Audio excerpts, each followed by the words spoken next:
ご案内いたします。2分少々で終点の青森に到着いたします。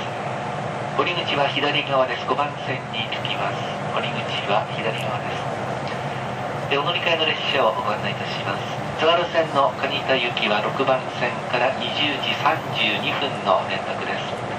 屋内よもぎ田方面の蟹田行きは20時32分、6番線から連絡をいたします。津軽海峡線の急行浜那須札幌行きは3番線から22時18分の連絡です。津軽海峡線急行列車浜那須号札幌行きは3番線から22時18分の連絡です。青い森鉄道線の普通列車八戸行きは1番線から20時27分の連絡です。浅虫温泉宇平寺方面の八戸行きは20時27分、1番線から連絡いたします。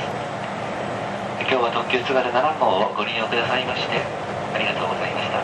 鼻の上や座席の周りのお荷物お確かめください。車内に忘れ物や落とし物なさいませんようにお気をつけください。